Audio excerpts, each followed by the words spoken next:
Right, so hello and welcome back to Books and Things, and welcome to another video, and welcome to the second vlog of Victober.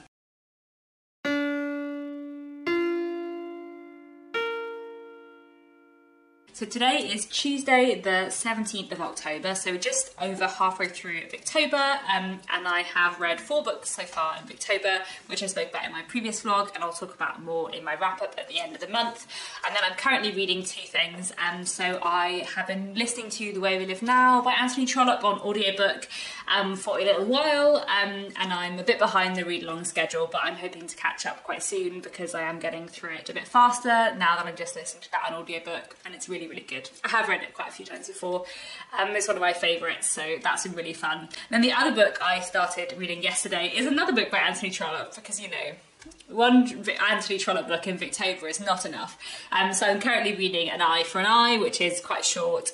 Doesn't look too short here, but it is, like the font is pretty big, so it's not taking me too long to get through. I'm about a third of the way through, and I think I'll hopefully finish this pretty soon. Currently it has all of the usual stuff I would expect in an Anthony Trollope book. There is potentially a bit of a love triangle set up, as well as some kind of like inheritance and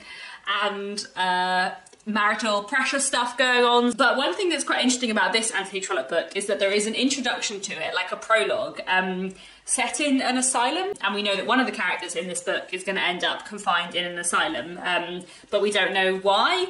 So that is kind of like casting quite a dark shadow over the story, which you don't usually get in Anthony Trollope books. I'm kind of curious to see what the ending of this book will be. So far I am really enjoying it, as I always do with Anthony Trollope books, and it is quite nice to be reading 2 Anthony Trollope books at once, though I have many other books to read this month. So we'll see. I will check in again once I have read some more of this.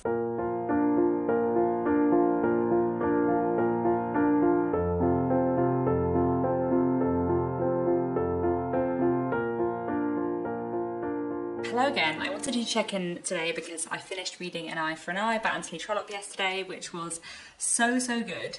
I really feel like, yeah, it's been a very successful Victober so far in terms of the quality of books I'm reading, even if not in terms of the quantity. An Eye for an Eye was great. I think I've mentioned before that because I've been reading a lot of Anthony Trollope, and I've read something like 30 books by him by now.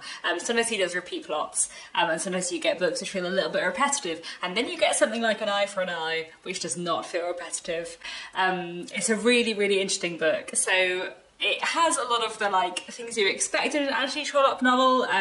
You know, it has an inheritance and a young man torn between a woman of one class and a woman of another class, and is he gonna, you know, do what his family want him to do, or follow his own inclinations? But then throughout this book you have this kind of shadow hanging over it, because as I think I mentioned earlier in this vlog, in the kind of introduction, the first chapter of the book, you know that one of these characters is going to end up in an asylum, and also you have the title An Eye for an Eye, so you kind of know that things are going to get dark, and it's really good, and I thought it was fantastic with some amazing moments in it. It was quite interesting as well to read An Eye for an Eye not that long after Man and Wife by Wilkie Collins. They're very different books, but there are a few like themes in common. I think An Eye for an Eye, so it was published in 1878, but it was written in 1870, which I think is the year that Man and Wife came out. But the main character in this, Fred, and his brother Jack, remind me a little bit of the Delamain brothers in Man and Wife. Not like completely, but there's like a little bit there, which kind of interested me. I won't say more because I feel like I could be in danger of spoiling either book, but yes, so good. This was just fantastic. And then I've started reading Night and Morning by Edward Bulwer Lytton, which I knew very little about, and 1 chapter in still don't know very much about. We were introduced to a character. I feel like we're now moving away from that character, so I guess we will see. So I'm finding that quite interesting so far, and I'll just see how I get on with that. But yeah, I think that's all for today. I'll check in again soon.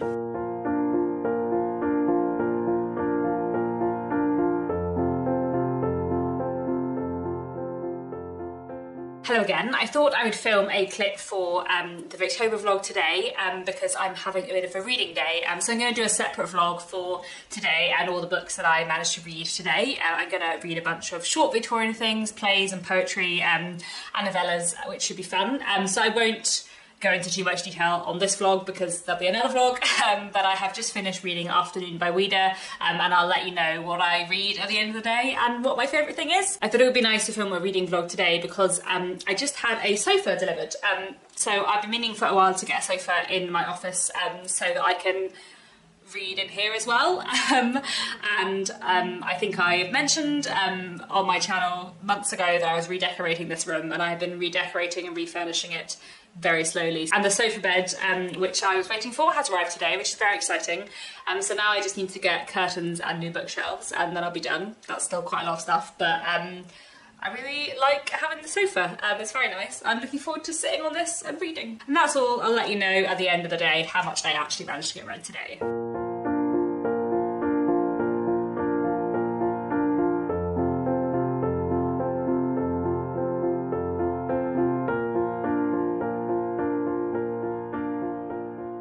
Hello, I'm coming to you again at the end of my day of reading, which went really well. I managed to read 6 things today, which I'm really pleased with. So I read 3 plays: Afternoon by Ouida, Charlie's Aunt by Brandon Thomas, and Candida by George Bernard Shaw. And then I read 2 novellas / short novels. I don't know precisely where they would fall. Miss Meredith by Amy Levy and Edith Ransom by George Gissing. And then I also listened to the audiobook of In Memoriam by Alfred Tennyson, which is a long poem. And I really enjoyed all of those. So it's been a really good reading day. I'm glad I read lots of things. I feel like my favourite thing was probably actually Charlie's Aunt, which was just a very funny, silly play that was very entertaining and very sharp in its wit, so I really enjoyed that. I think that's all for now. Now that my day of reading lots of short things is done, I will carry on with Night and Morning by Edward Bulwer Lytton, and I will carry on with listening to The Way We Live Now by Anthony Trollope. But I think that's all for now, and I'll check in again soon.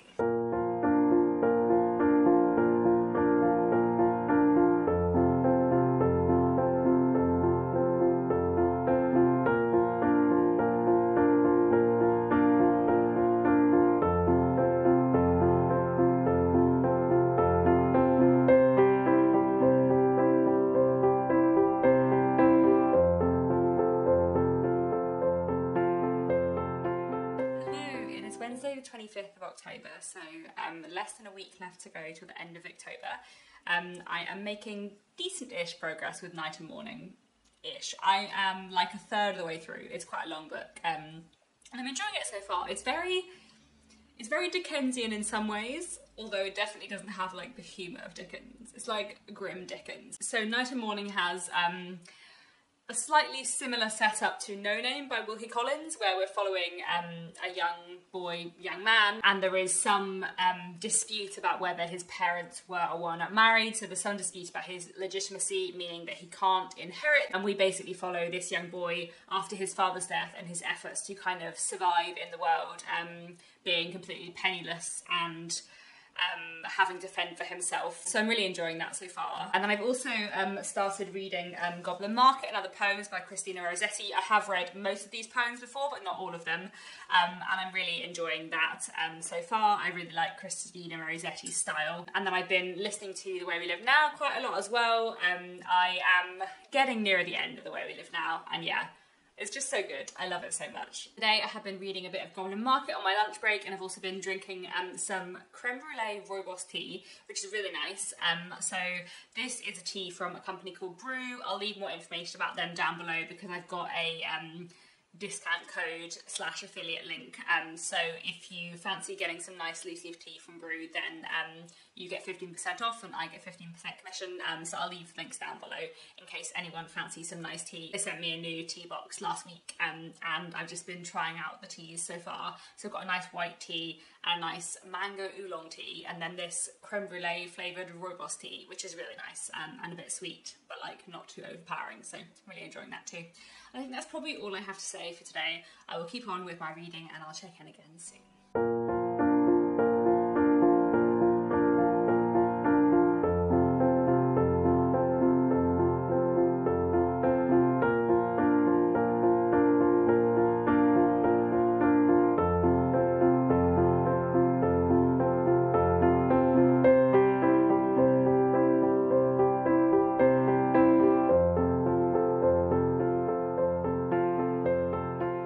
So hello again. I wanted to check in this morning because yesterday I finished off reading Night and Morning by Edward Bulwer Lytton. In fact, I ended up reading the bulk of Night and Morning yesterday. I wasn't very well yesterday. I had a terrible migraine in the morning, so I mostly lay in bed and listened to The Way We Live Now, an audiobook, and slept. And then in the afternoon I was like feeling a bit better, but I wasn't really feeling like well enough to work, so I basically read the whole of Night and Morning all day. And that was, you know, quite good in its way. Night and Morning reminded me both of Dickens quite a lot, but also a bit of like The Count of Monte Cristo by Alexander Dumas, in that there's definitely like some revenge themes going through, and also there's like big jumps in time and like, oh, a character has turned up 10 years later with a different name kind of thing, which was fun. And I really enjoyed it. I thought Night and Morning was great. There were lots of interesting themes to do with family and identity and like complicated coincidences in a very like Dickensian way. And there was a lot of really interesting characterization as well. I'm thinking especially of a character called Fanny who, as a modern reader, I read as being neurodivergent, and I thought that was quite interesting to see how she was presented. There are some characters around her who are very judgmental of how she is and how she behaves and how her mind works, but like the narrative voice and the characters who we root for have a very different perspective on Fanny and think much more highly of her, and I thought that was quite interesting for, you know, 1841. And there was lots of just great moments and good plotting. And yeah, I feel like Night and Morning has been a real surprise hit for Victober. I won't lie, I had very odd reasons for reading Night and Morning by Edward Bulwer Lytton this year. Basically, my next novel, my next work of historical fiction, which is coming out next year, is set in the summer of 1841. And I needed within the book to mention a novel that had come out earlier in 1841 that the characters are discussing. And I was trying to look up what novels had been published in 1841 before the summer, and Night and Morning came out in January 1841. So I've mentioned Night and Morning in my novel, but I was like, I don't really feel comfortable mentioning a novel in my novel that I haven't read yet, so I wanted to read Night and Morning so that I felt that it was acceptable for me to mention it in my novel. And actually there were a few things which were like surprisingly thematically relevant, so that all worked out very nicely. But I was sort of reading it like partly as historical research, so it was interesting to read it and be like, oh no, actually this was just a great book. I'm trying to work out what to read next because there are only now 5 days left of Victober, and I'm not going to get through that many things in that time. I need to finish off listening to The Way We Live Now. I also need to finish off reading Christina Rossetti's Goblin Market and Other Poems, although that won't take me too long. I'm halfway through already. So my next choice is basically between these 3 books. We have In Darkest London, which is pretty short. We have Wilder's Hand, which is longer, and A Struggle for Fame, which is not too long, but the writing is quite small. Basically, I'm trying to work out whether I think I can actually read 2 more things, or just 1 more thing.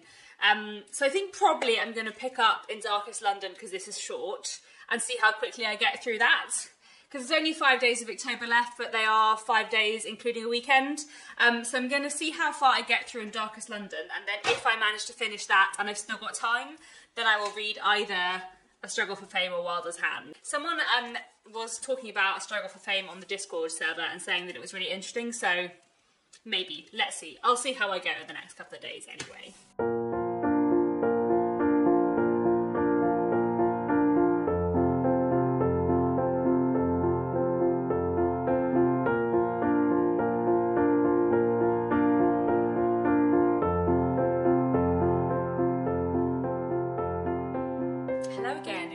It is the penultimate day of Victober, and I have read some more things. So I read Goblin Market by Christina Rossetti, Goblin Market and Other Poems, I should say.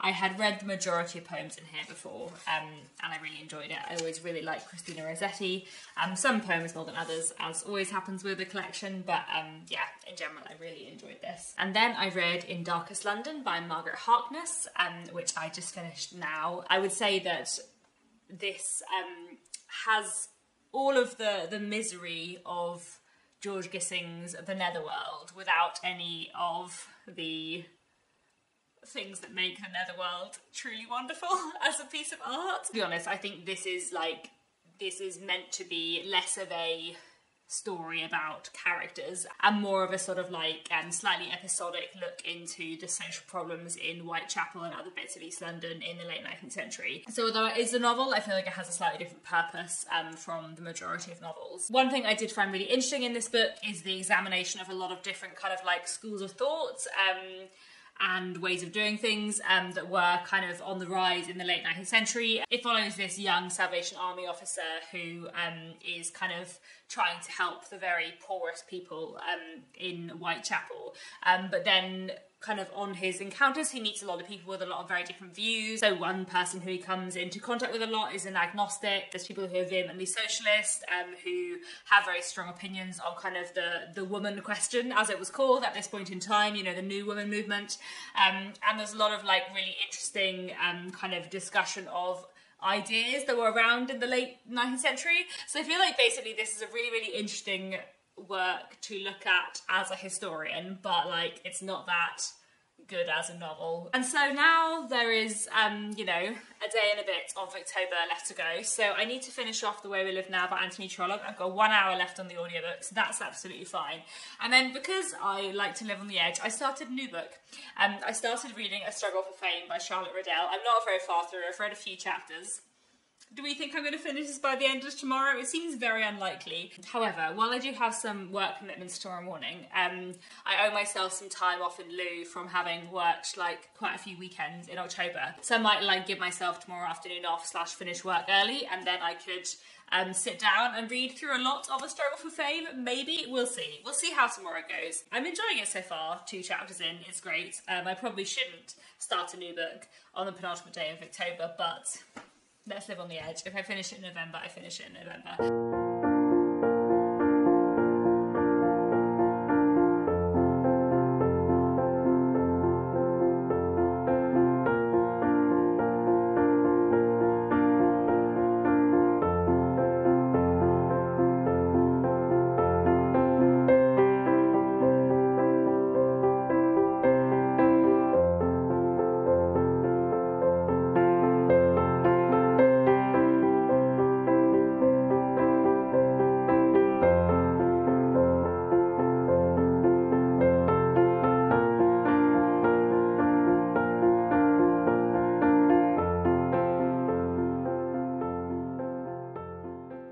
Hello again. So it is now pretty late in the evening on the 31st of October, but it is still technically October, it's still technically Victober, and I have succeeded in finishing both The Way We Live Now and A Struggle for Fame. So The Way We Live Now I loved. I was expecting to love it. It's one of my favourites, and it was a reread for me. I think it was my 4th read, and it's just been a joy to listen to throughout this month. And then A Struggle for Fame was so good. Like, what a... Not a surprise here. I wasn't expecting to like this, but it's just so good. I really, really enjoyed this. It was such an interesting book. And I just, yeah, read it in 2 days, and like, I mean, it's not that long, but the text is quite small, but I just flew through it. It was very, very readable, and it's basically about a few different aspiring authors trying to make their way in the literary scene in the mid-Victorian period, and the way it looks at like being an author and the publishing industry in the Victorian period was just fascinating. I feel like I especially love this book as someone who works both as an author and an editor, so I'm very, very interested in the history of the publishing industry, and this like was fascinating in terms of that. But I feel like even if you don't have such a specific interest, like I still feel like you would really get a lot out of this. Like, it was such a good book, so interesting, the characterization was great. It takes place over maybe like 15 years, like it spans quite a long period of time, and we see the kind of fates of these specifically 2 characters, and there are more characters as well, and we kind of see their rises to fame, their fall from fame, how authors can kind of come in and out of the spotlight, and what it took to be an author in the Victorian period, and it was just wonderful. So what a great book to end Victober on. What a highlight of the month. This has been one of my favourite books of the year. Yeah, lovely. This was so good. It's been a joy to read. So yes, so there we go. Victober is now almost over. I've read 16 things, which I'm pretty pleased with. I'm very pleased with, actually. considering I think halfway through the month I had read 4 things. I mean, quite a few of them were very, very short. I read, you know, about half of my ridiculous pile of possibilities, but I've read some really, really good things. Yeah, I don't even know what my favourite book of the month would be. I want to say A Struggle for Fame, but I think that's because I've just finished it. The Beth book was also wonderful. Man and Wife was great.